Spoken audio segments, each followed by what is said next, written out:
Welcome to the Hospital Finance Podcast, your go-to source for information and insights that can help you protect and enhance revenue at your hospital. And now, the host of the Hospital Finance Podcast, Michael Passanante. Hi, this is Mike Passanante, and welcome back to the Hospital Finance Podcast.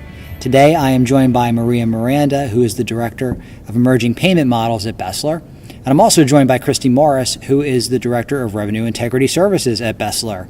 And we are live here at HFMA's ANI 2017. Welcome, both of you. Thank you. Thank you, Mike. Glad to be here. So, we were chatting just before the podcast about the show so far and what we've seen in terms of both session content as well as overall themes. And I think one of the things that we noted is, of course, with healthcare, things are always changing, and you see themes like in the keynote sessions where they're talking about dealing with adversity and dealing with behavior change, and we see that coming out in the sessions, more particularly around transformative payment models and sort of the importance of running revenue cycle and thinking about revenue cycle a little bit differently, right? Mm-hmm. Exactly. Absolutely. So, this has been a sort of a whirlwind year as far as payment models go. Maria, we've seen the episode payment models. They're not gone. Right. They're here. They're not going anywhere. They're not going anywhere. They might change. They might not change. We don't know. We don't know.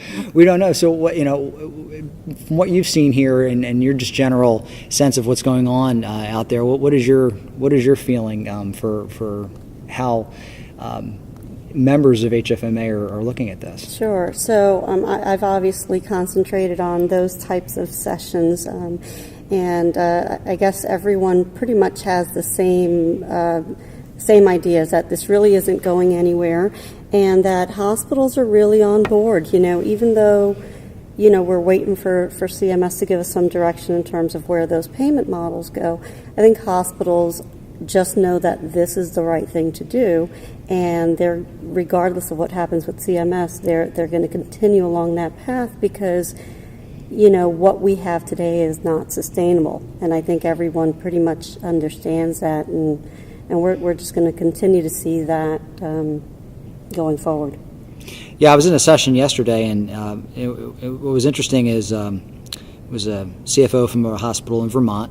They're talking about transformative payment models and what they're doing in that state, which, they have sort of some idiosyncrasies in Vermont. One of them was a 3% cap on growth that they have to deal with at their hospitals, for-profit or not-for-profit.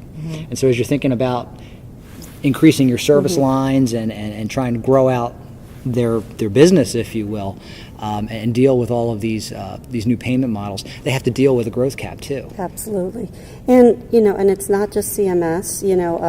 Many of the managed care companies, the payers, are also trying to develop these payment models and work with hospitals, and many of the state programs, so the managed Medicaid.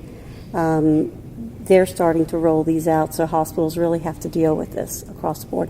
And Mike, one of the interesting things, I attended a session yesterday morning by Dr. Harlan Krumholtz, and he's a cardiologist. He was talking about how even though data's been around a long time, it used to take hospitals and I guess physicians a very long time to act on it, and actually took cardiologists over 20 years to actually start implementing some of the things that had been proven, in 20 years ago in studies. It took them that long, and it's not until you start tracking and you start looking at the trends that you really can't make those changes. You really need to start implementing those changes, and I think that's where we are today. Real-time information. Real-time, absolutely. And Kristi, I think, and I've had just sort of discussions over lunch with people who've worked in revenue cycle for a long time, and it's always been important, but it's changing, and it's actually taking, if it wasn't in the front seat before, it's taking the front seat over. It's taking the front seat over, right? I mean, it's huge, right? I mean, it's not only just about getting the claims out the door now and trying to press payers, to get their payments in, although that's part of it. Now you have to deal with patients too, and work with that end, right? Right. And one thing that I found to be an interesting trend is being able to give the patient their upfront cost. A lot of the booths that I was able to visit today and yesterday really focused on the accuracy of the information that we're giving the patient, where I can say over the last 10 years that has really evolved. Because before we would just give what we call the estimate, and it probably could be $500,000 off.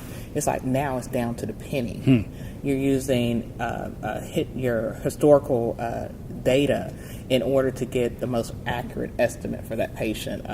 Even one of the demos that I looked at, they were actually able to print the bill for the patient prior to them being discharged. That is wow. I mean, that never would have thought about doing that, but you have to put it at the forefront because of the patient high deductible, their co-pays.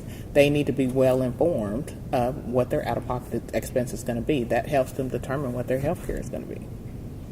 Yeah, there's no question transparency at that level is huge, and if you're going to try to create a competitive healthcare marketplace, you can't have it if the patients can't figure out how to utilize the services. Right, but I think it goes beyond competitiveness. It all goes back to the idea of things being patient-centered. So if you want patients to be satisfied, they need to understand what, you need to remove that stress of not knowing what that bill is going to be, of not knowing what that cost, out of pocket cost is going to be.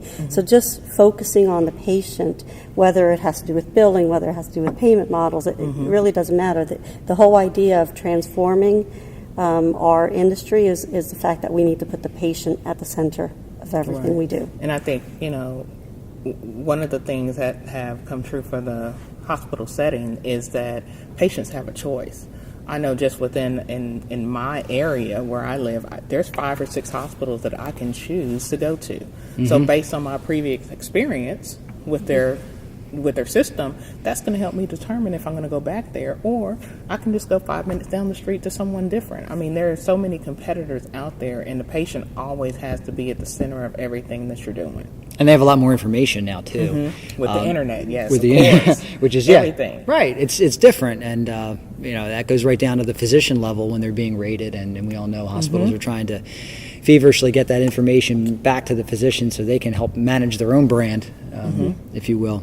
I was sitting in a session yesterday, and it was run by someone from a payer essentially called Oscar Health, and their strategy, I don't know if you were in on that or saw that, but their strategy is to essentially they're competing within the ACA framework, and they're offering individual coverage to people who want to sign up for that, and it's mostly driven through an app that they have. So they really expect the patients to be interacting directly with the plan. They do it through a sort of a pre-formatted concierge service where you as a patient, if you will, you're assigned to a team of 4 people, and every time you call, you're going to get one of those 4 people, right? So unlike calling a huge payer where you're just going to get transferred to customer service and kind of moved around, you're dealing with your own personal touch. They know you, right? Personal touch. And then the next ring, if you will, around their network is the doctors, the physicians that they employ, because they have their own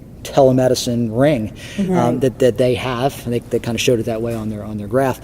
Where now if you need to talk to a doc, you can talk to one of their docs that they're paying on their payroll, and that person can work with you and get you their prescription and everything you need right there within their own sort of private network.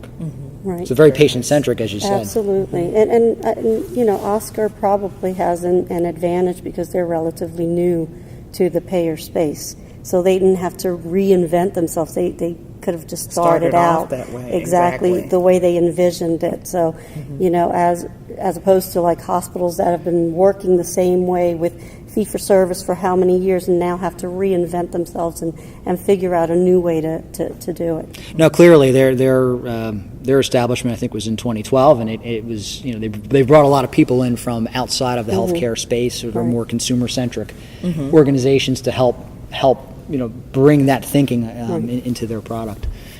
One other thing that I found was a common theme throughout the conference is the use of dashboards. And every organization, I think every company that is here is focused on the use of dashboards to track where they are and the status of any account.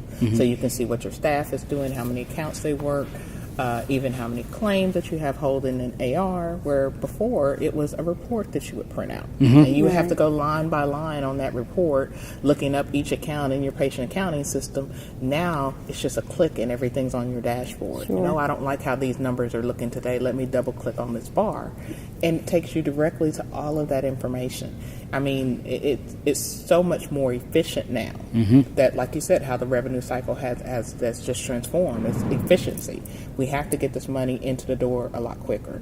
So we can't wait on an individual to work a report or get a claim out. It's like we need to know today what happened yesterday. We can't wait 3 months down the road.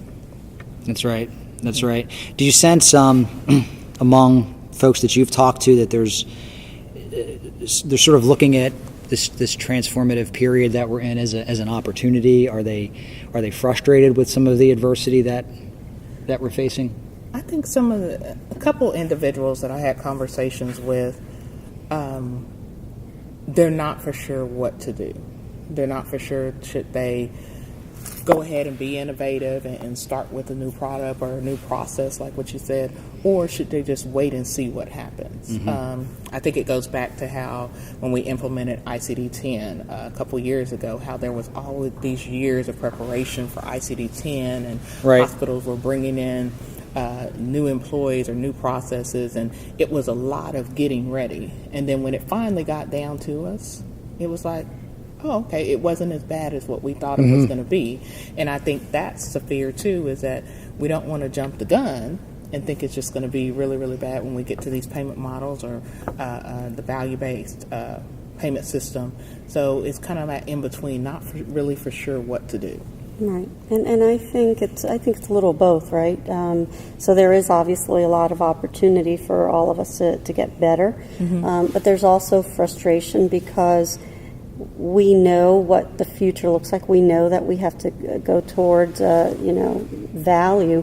However, the majority of the revenue that's coming in now is still tied to fee-for-service. So you have to, go in that direction, but this is still what's paying your bills, today. So that's a little frustrating. But, some of the folks that we talk to have said, especially those that are involved in CJR, for example, and that payment model, because it's two-sided risk, the fact that they're having to do this, even though it's frustrating and they may not know exactly how it's going to end, they feel that once they get through this, future, if CMS, for example, adds other procedures to the mix, they'll be prepared because they've already, once you go through it the first time, then it's easier to just add other procedures to it. That makes sense. Kristi and Maria, thanks for taking a few minutes out of your busy schedule here at ANI. I appreciate that, and I know our audience appreciates your insights as always, and have a great rest of the show. All right. Thank you. Thank you. If you enjoy the Hospital Finance Podcast, please head up to iTunes to subscribe and leave us a positive review. This concludes today's episode of the Hospital Finance Podcast. For show notes and additional resources to help you protect and enhance revenue at your hospital, visit Besler.com/podcasts. The Hospital Finance Podcast is a production of Besler Consulting.